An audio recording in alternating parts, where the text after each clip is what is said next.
because the teacher was speaking in Spanish. And she said, "Mommy, how do you know what language she's speaking in?" And I thought, oh my God, it's because we're in Spanish class and you speak Spanish. And then I thought, this is not working. So after that, we sort of took a little breather from Zoom school, and thank goodness my children are now in full-time school in Connecticut, which has been a huge blessing. So anyway, we are, I feel like we're slowly reemerging into the world, and this is such a nice sort of baby step back into the world to get to talk to a friend who I haven't seen in so long. So how has this tour been on Zoom? How does it feel?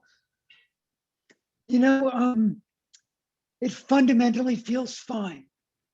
Fundamentally, it's great to see you over the computer. It's great to connect, at least virtually, with readers.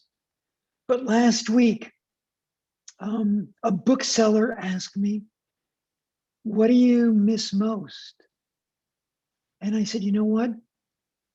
I think in an event like this, I miss the end of the event when I get to see the 3 or 4 booksellers and give you all a big hug and say, thank you for putting books in people's hands. Thank you for doing a job that has zero glamour, but doing it because you love books as much as I do. And seeing my readers up close and doing all those ridiculous selfies, that's what I miss most. I mean, for my next book, assuming we're not dealing with COVID-20 or COVID-21, I mean, you know, it'll be a real event, and you and I can do an event together, and we'll be doing those ridiculous selfies, and it'll be fantastic. And it will feel so good. It will feel so good. I have to say, I hadn't been in a bookstore in a long time until your pub day. And I went to Barrett Bookstore to buy your book, The Hour of the Witch, because I thought it was sort of fitting. Oh my gosh, bless you. And it was so funny because, you know, I was wearing a mask and I had just gone for a long run and I hadn't showered. And I mean, they called me about that. The wonderful woman behind the counter recognized me through my mask, and she said, "You're not Christina, are you?" And I said, "I am." And she said, "I thought you might be because you're buying Chris's book and it's his pub day." And I was just looking at the event and I thought, oh no, God, I look so awful right now. But anyway, we took a selfie and it was so nice to be back in a bookstore and talk to a bookseller about books. And I walked away with, you know, a huge stack of books that I never would have bought otherwise. And it felt so joyful. So anyway, we'll look forward to that. Well, when we talk about frontline workers, you know, librarians, booksellers, they completely reinvented everything in 2020. Whether it was, you know, curbside delivery, curbside pickup, opening safely, browsing libraries safely, virtual events. They magnificently and heroically reinvented themselves, and I bow before librarians and booksellers. You know, thank you, Ferguson Library. Thank you, Darien Library. Thank you, Barrett Bookstore.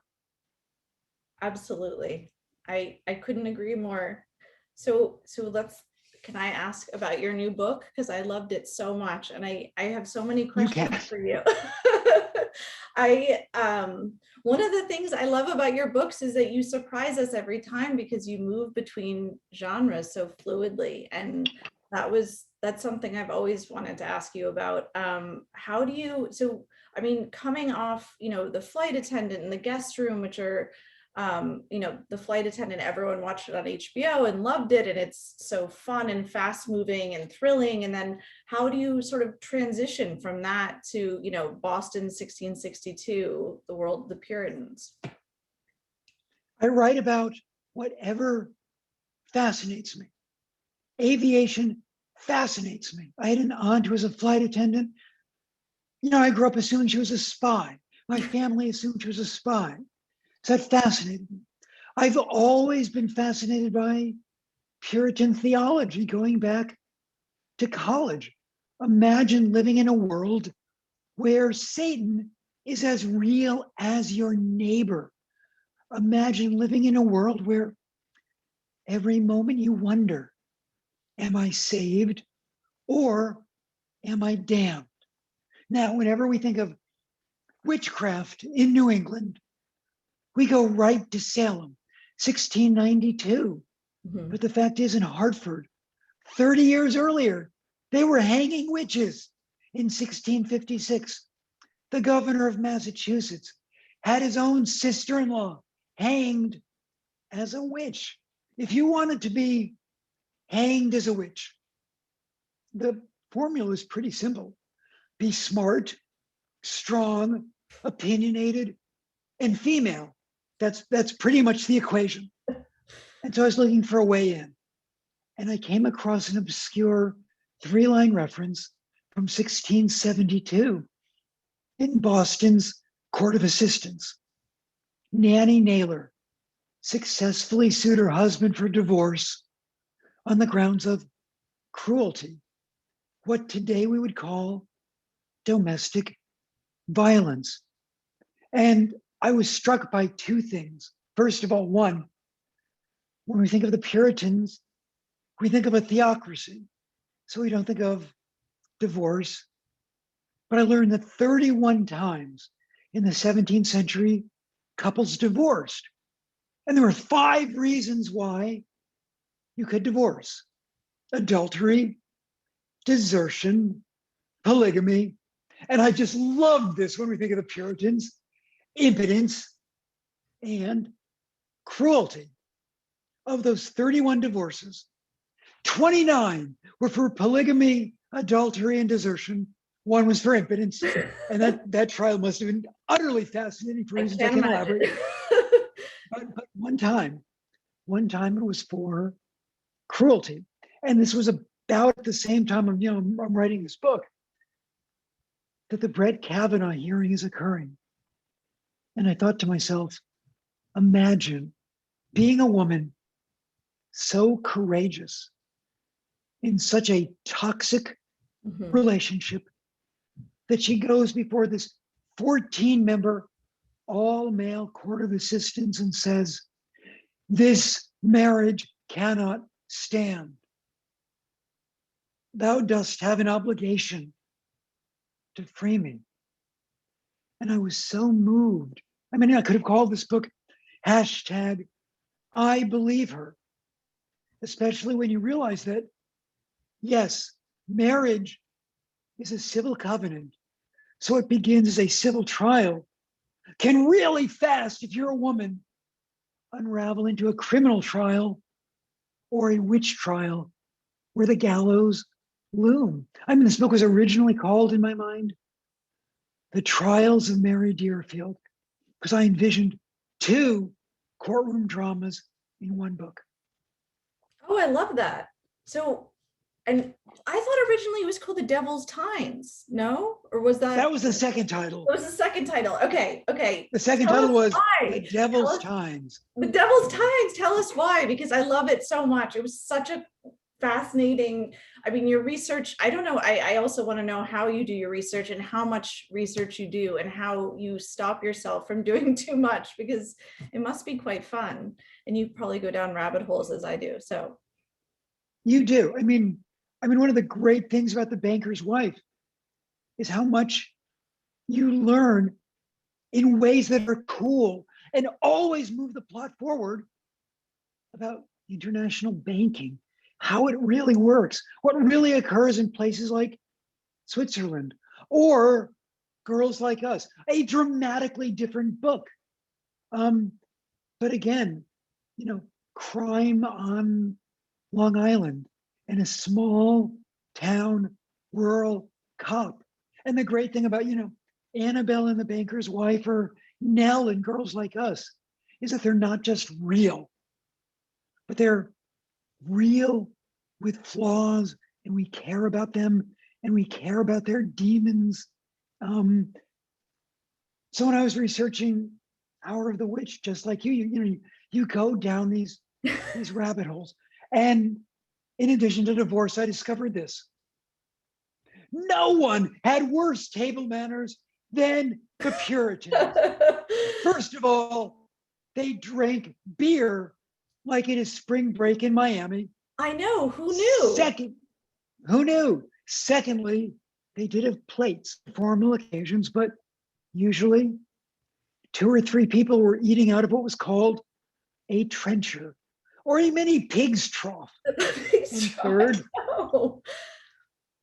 they didn't use forks because the 1, 2, 3 tined fork looked too much like the devil's pitchfork, the devil's tines.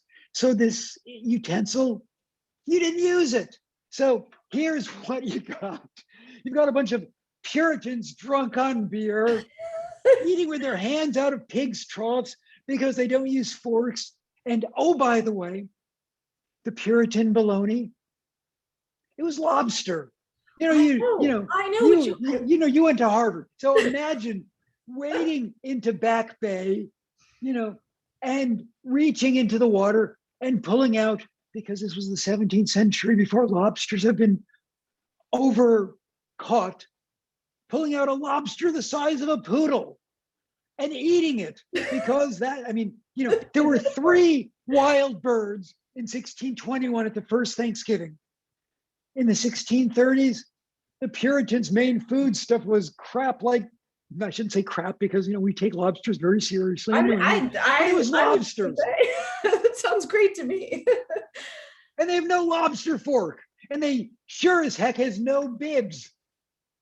That is wild. That is wild. So do you enjoy the research? You must. I mean, you must just find it so much fun. But you have to stop yourself at some point. The worst thing you can do to a reader is show off and say, look at how much I know. Right. I mean, so for a book like Hour of the Witch, here are 2 facts that are critical, but they're, I never make a big deal about them. The Puritans didn't have closets, and they didn't have hangers. They had pegs. So you come in from the cold and you hang your cloak or your fur or your coat on a peg. So where does the book begin? Mary Deerfield, 24 years old, married 5 years, a victim of horrific domestic violence, getting ready for church by adjusting her coif around the bruises on the side of her head, knowing that she's going to tell people, I walked into a coat peg. And then the reader knows, oh, they got pegs. They don't have hangers. It's such a powerful opening. And how do you, most of your protagonists, like Mary Deerfield, are often young women. So how does that, I mean, is that a coincidence? Is that something that you enjoy doing? How did that sort of come about? I don't know what the breakdown of your protagonists, if you were to list them all, but the ones that really have stuck with me, I mean, starting with Midwives is a very young woman, and then recently, obviously, the flight attendant and the guest room, and I can't think of one that doesn't have a young woman as a protagonist. No, you're onto something. And I think there are 2 issues. My daughter, Grace Experience, who's just a wonderful young actor. She's kept her sanity the last year by one line in a TV show here, one line in a TV show there, and doing audiobooks.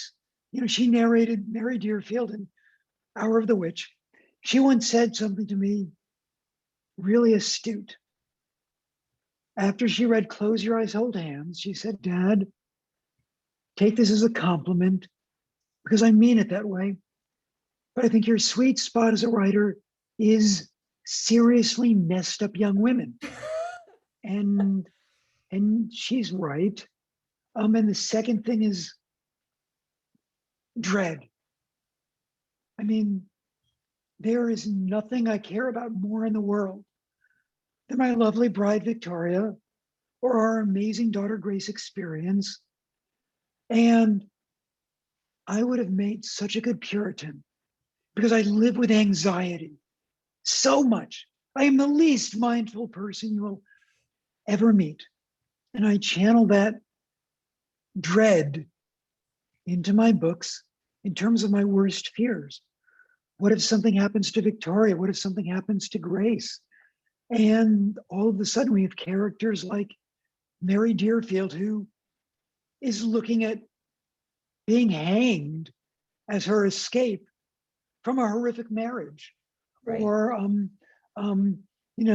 Alexandra in the guest room, a young Armenian girl who's sex trafficked by the Russian mob to New York City.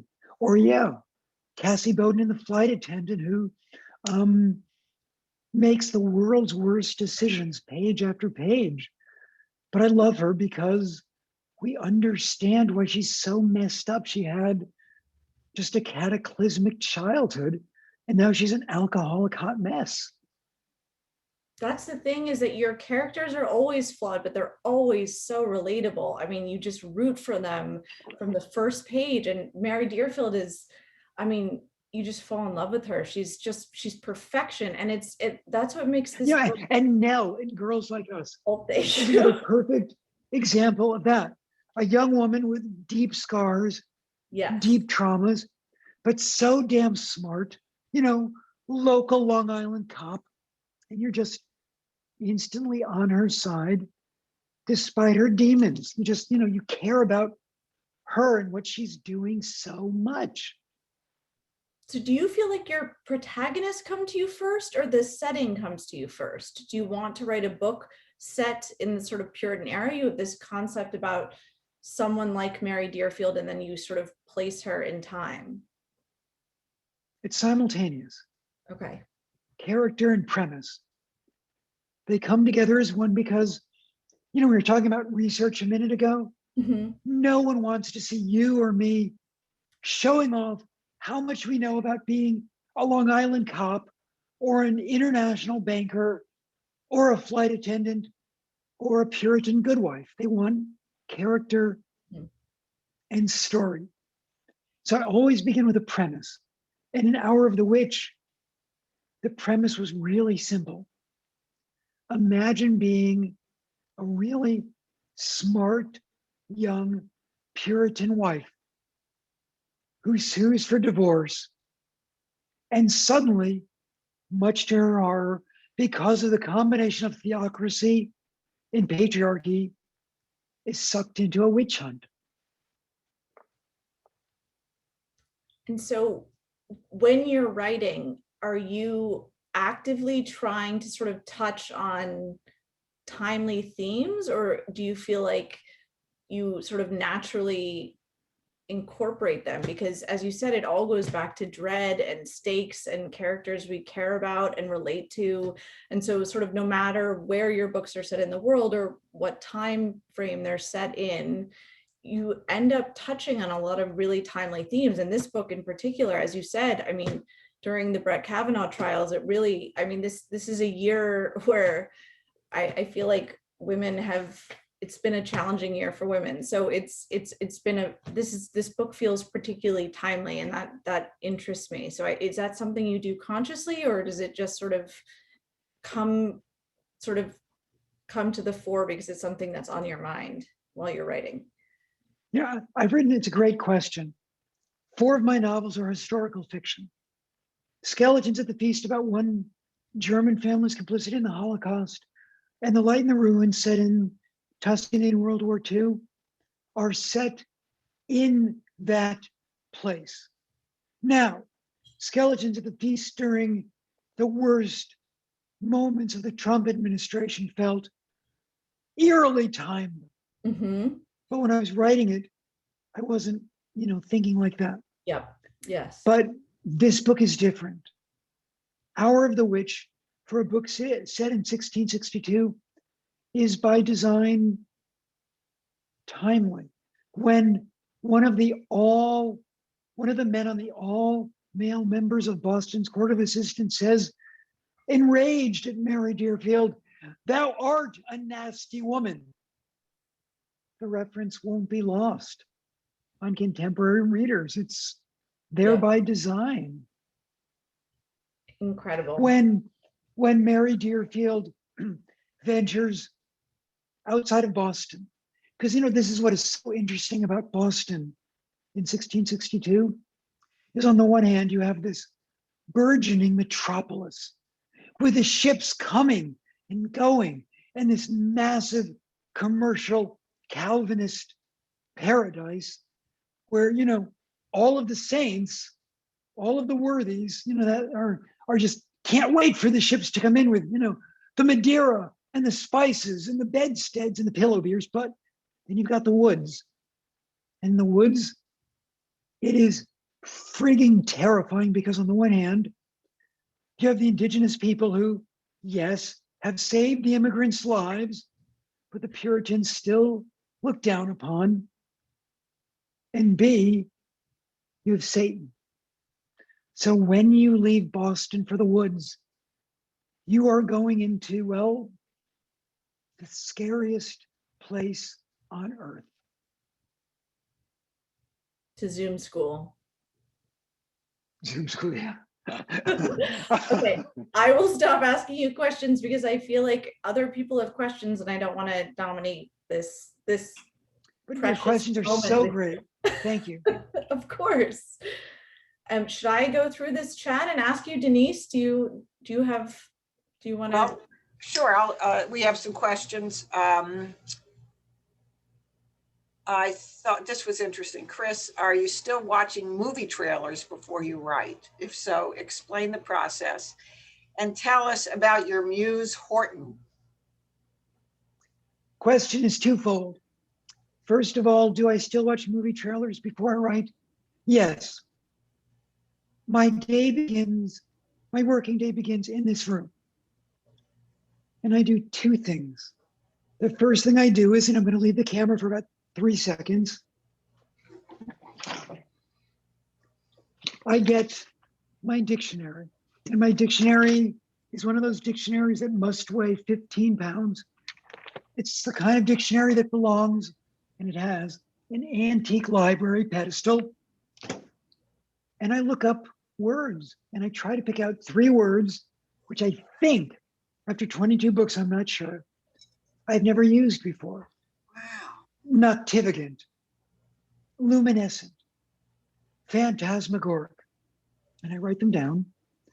And that day I try to use them because what Christine and I do is all about words. And I love words. Then I sit down at my desk, which is off my shoulder, and I watch 2 or 3 movie trailers. Why?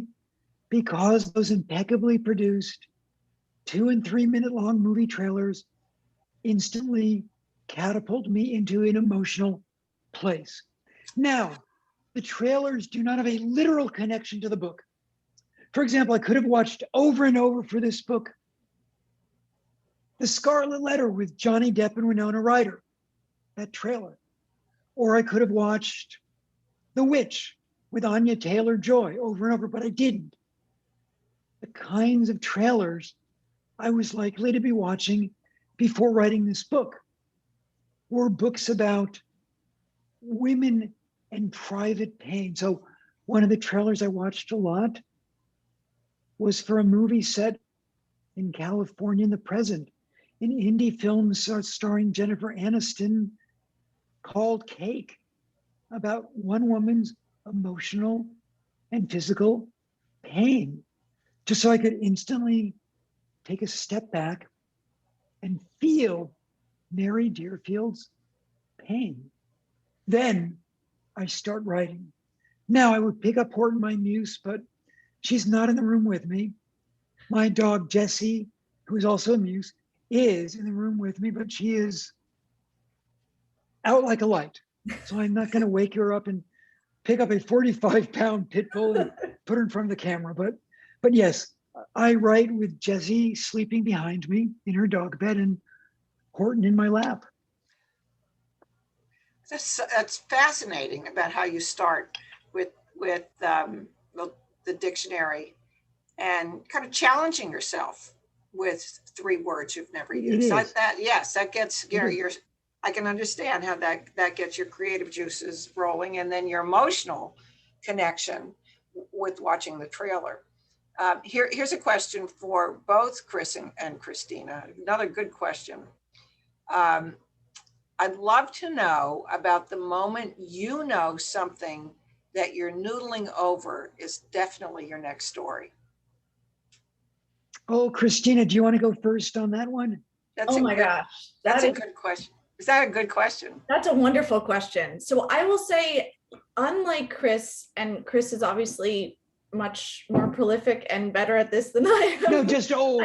Just so much older. Not older in any way, but just much wiser. I come up with a premise before I come up with my protagonist, and that has caused me endless amounts of angst because I always have an idea of what I want to write about, and it takes me a little bit to connect to who the right person is to tell that story.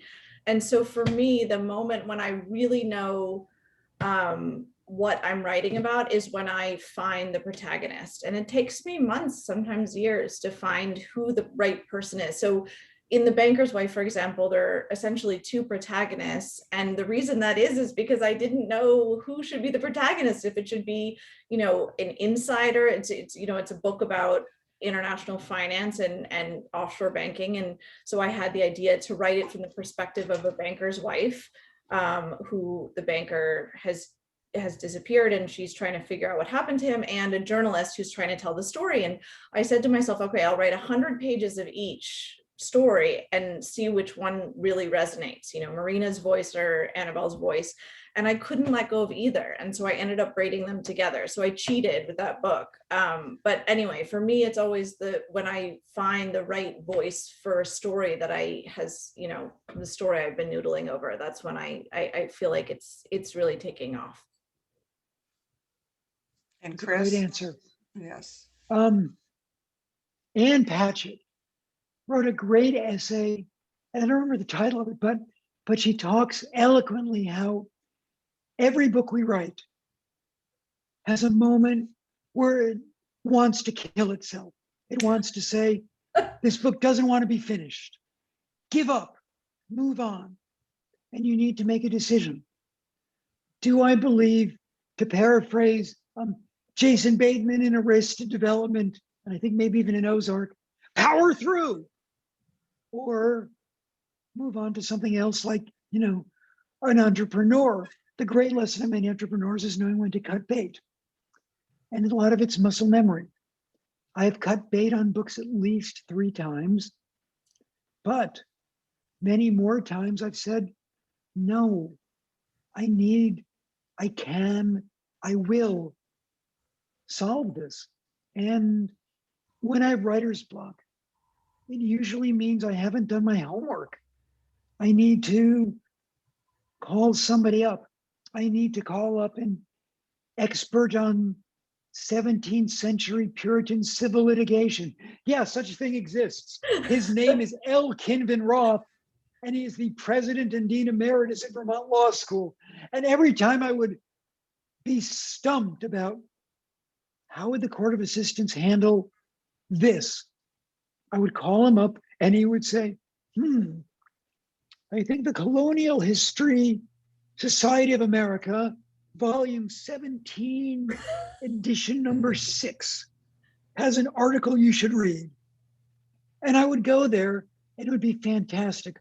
Or he would say, well, in 1667, the Court of Assistants heard a trial very much like that. There might only be 6 or 8 lines, but you can find it. And I would, and those 6 or 8 lines would be gold. I mean, Nanny Naylor's divorce trial in the Court of Assistants is 3 lines.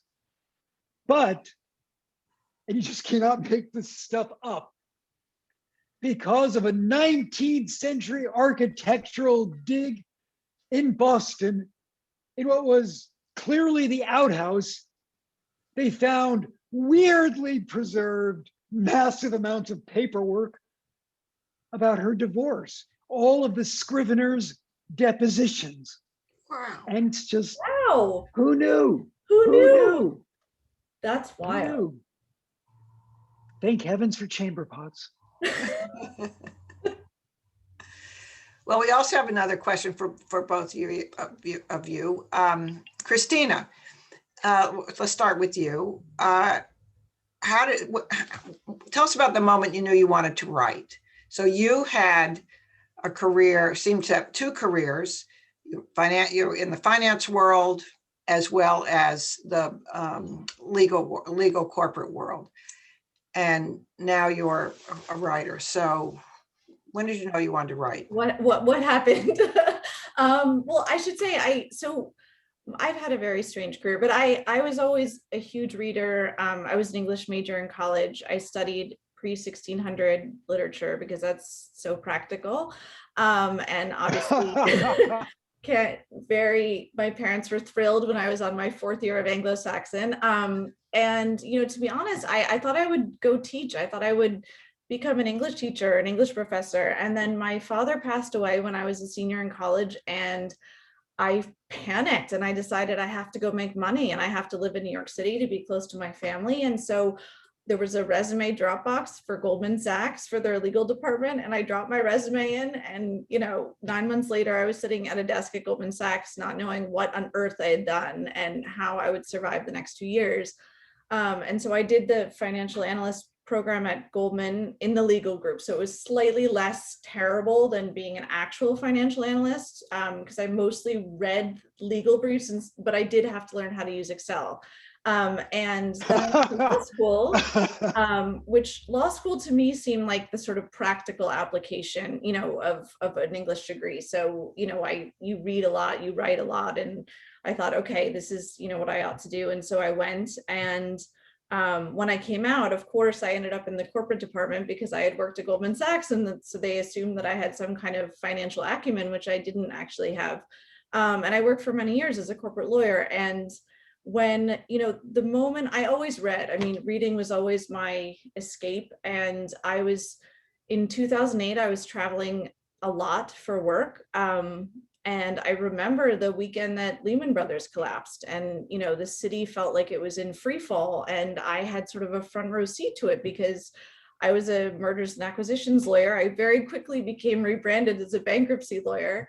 And I just kept thinking, someone has to write about this. This is wild. It's just such a wild moment in time, especially for someone who had grown up in the city, and all my friends worked in sort of finance or finance adjacent jobs.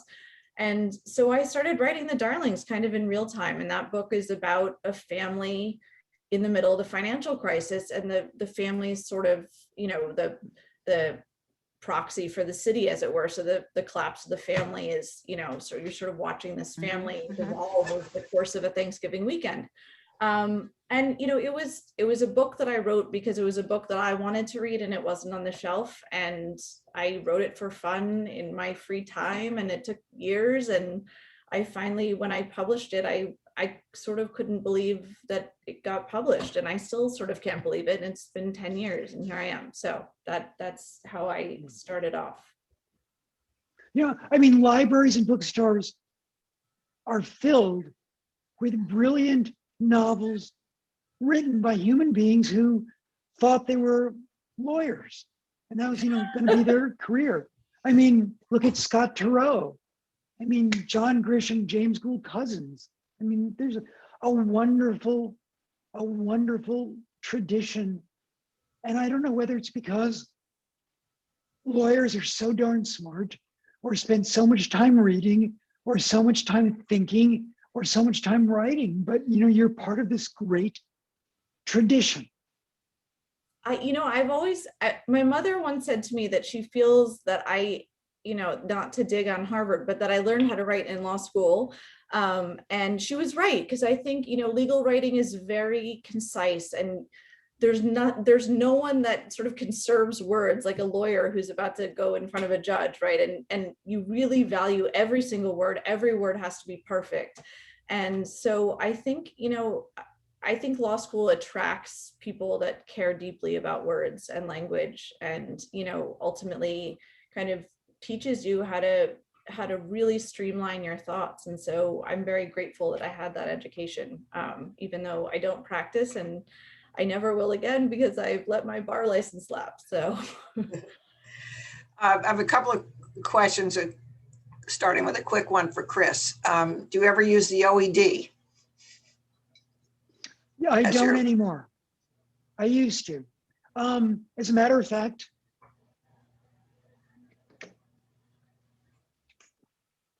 I used to be the poster boy for the OED. This is an ad from the mid-aughts. Great writers, or the sum of their words. Favorite OED word, phantasmagoric. So yes, there was a time in my life when I did use the OED so much that it was actually in an ad for the Oxford English Dictionary.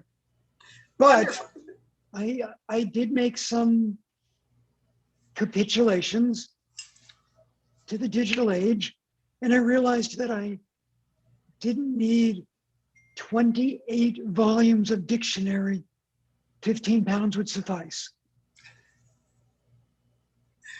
A good way to move into the digital age. Now this is an interesting question for Chris. Is there a painful story that you have been hesitant to write about, and why? And how did you overcome that? There are two demons that are far more omnipresent than the minor demons in my life that I will never publish. I wrote a novel about one, and the entire manuscript exists in the archives of my alma mater, and my literary executor in the college has very specific instructions. After I die, biographers, if they're interested, can read it and quote from it, but it can never, ever be published. That's the principal demon that I have never allowed to be published. But writing the book was important, just to get the catharsis out there. And I'm not going to reveal what it is, because there are people in this world who will know the protagonists who are still alive. But it goes back to 1980. So a story, I understand, you had to write. Yes. And it'll never be published. Looking back on the past pandemic year, would you have approached the actual scheduling and commitment to writing any differently than you did, each of you? I'll go first on this one, Christina, because my life in the pandemic was way easier than yours, because, my daughter is in her, mid-20s. And I knew my next book was going to be set in 1964 in Hollywood in East Africa. So in November of 2019, my wife and I spent 3 weeks in the Serengeti. I did my research.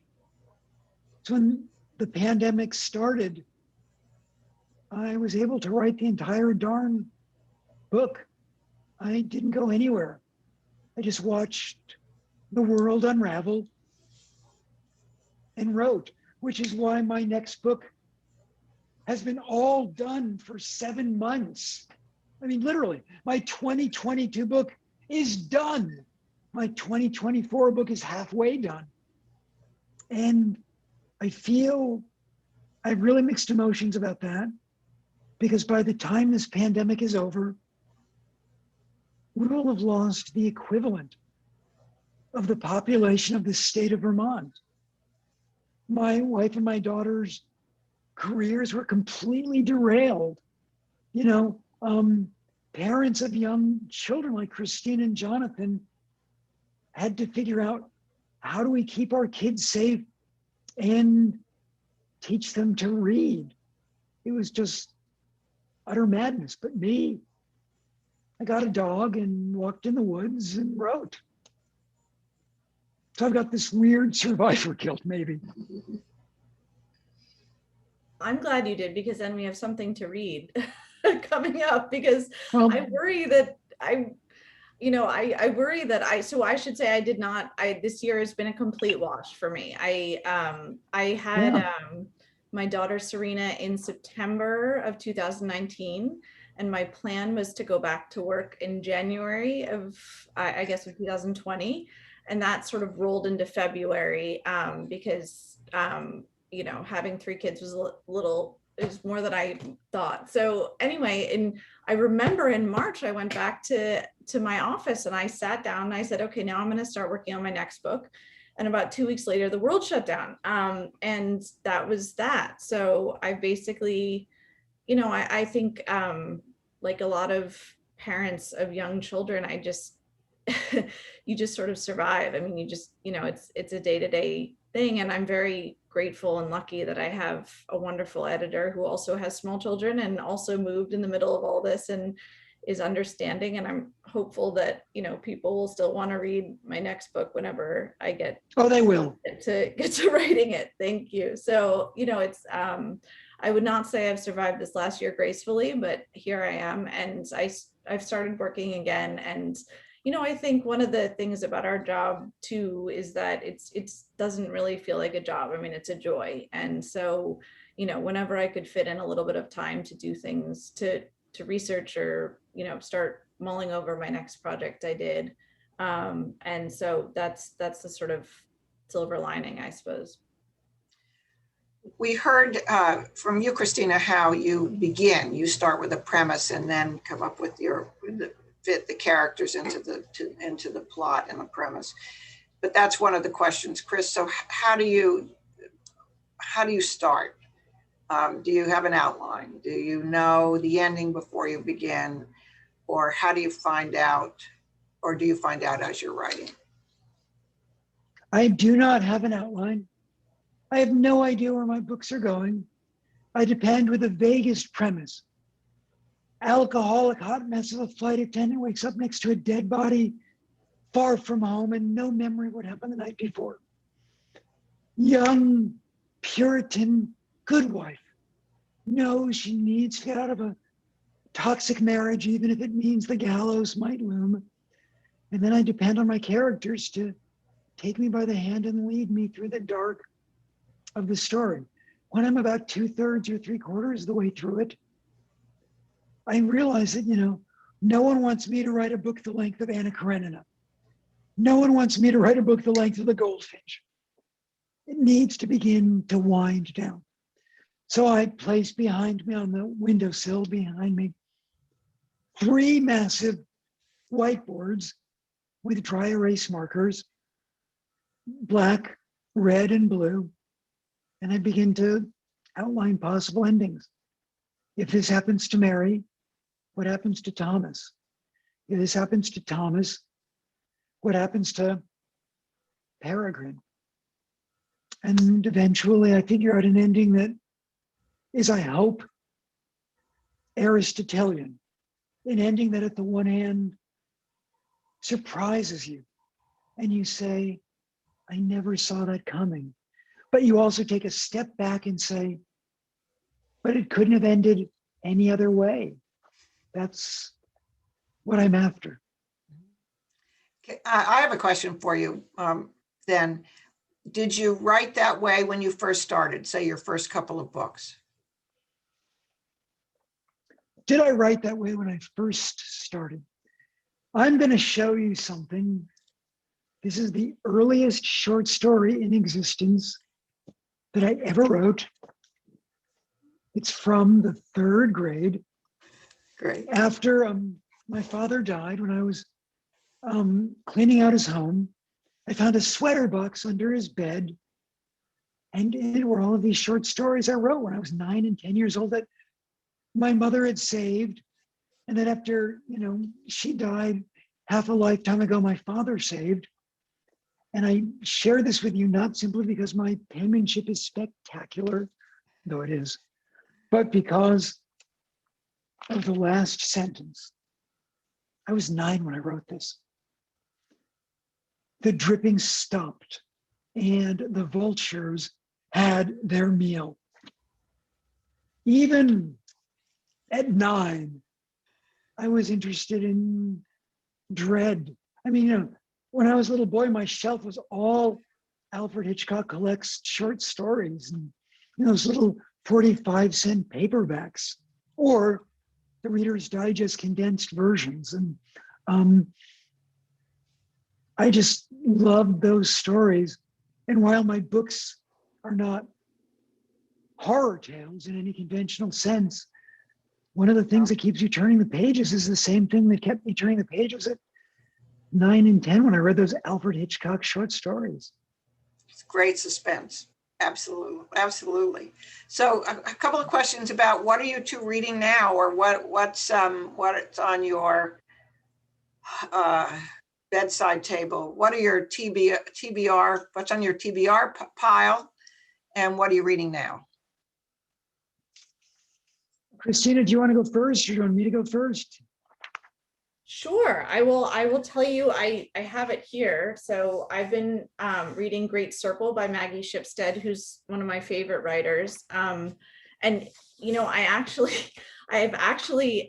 cheating on myself because I've switched to audiobook. I do a lot of audiobooks when I run, and now that I drive around quite a lot because I live in Connecticut, I love audiobooks, and Great Circle is so good. I couldn't wait, and it's so heavy, I couldn't carry it around everywhere. So I'm both listening to it and reading it because it's so good. And I'm trying to think then, I think the next one I have on my nightstand is Empire of Pain, which is the history of the secret history of the Sackler dynasty, by Patrick Keefe, who wrote Say Nothing, which is one of my favorite nonfiction books. Excellent. You can always find what's on my nightstand on Goodreads if I like the book. If I didn't like the book, I don't put it on Goodreads, so that all of my Goodreads books are the 5-star books, because I've got so many friends who are writers that I never want to hurt their feelings. But among the books I've read lately or that are on my nightstand I just loved, Family Law by Gin Phillips, Dusk, Night, Dawn by Anne Lamott, The Committed by Viet Nguyen, his follow-up, his sequel to The Sympathizer, The People We Keep, you'll see it in August, by Ali Larkin, Homeland Elegies by Ayed Akhtar, recently out, How Lucky by Will Leitch. And I know I'm late to the party, but I loved The Water Dancer by Ta-Nehisi Coates. Such a great variety. Okay, so we'll wrap up questions. I have 2 more, one for each of you. Christina,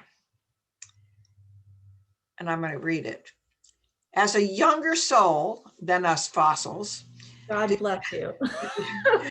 do you feel that this time frame, I think time, is more focused on political correctness, and does that affect your practice?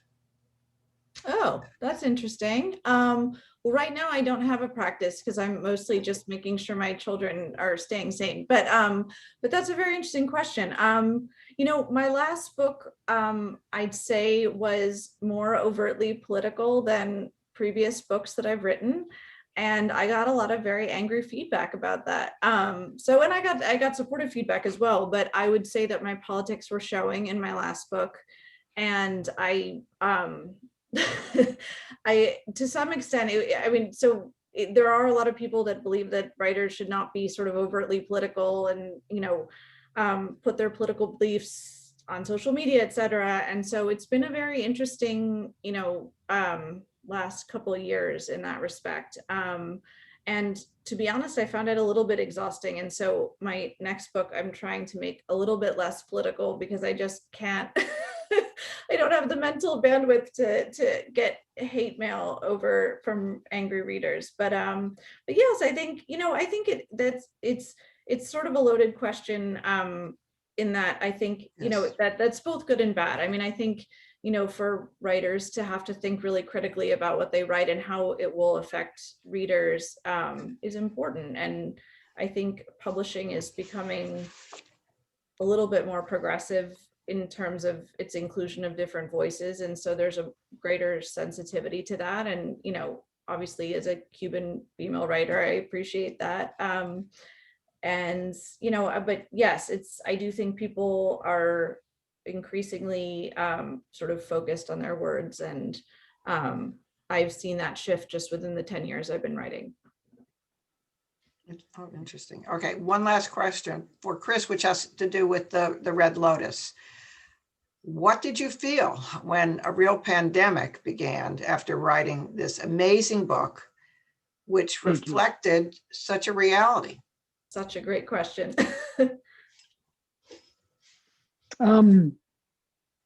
If there's karma, my next book has to be about a cure for cancer. That's the first thing I feel after writing The Red Lotus. But I mean, here's what's so amazing about how little we knew. When I was writing The Red Lotus, two of the people that I interviewed her in the acknowledgements would, in the course of 2020, you know, be on 60 Minutes and CNN, you know, epidemiologists talking about plagues and pandemics. The Red Lotus was published on March 17th, 2020. Oh my goodness. As late as March 13th, that Friday morning, we still had not canceled a 20-city book tour because we just didn't know. And I remember being interviewed about a week before publication, and somebody said to me, based on your conversations with epidemiologists, how bad is this going to be? And this was my answer. I said, the last great pandemic in the United States was the flu pandemic of 1957, where 70,000 people died directly from that strain of flu. Based on our population today, if we have a similar mortality rate, 140,000 people will die.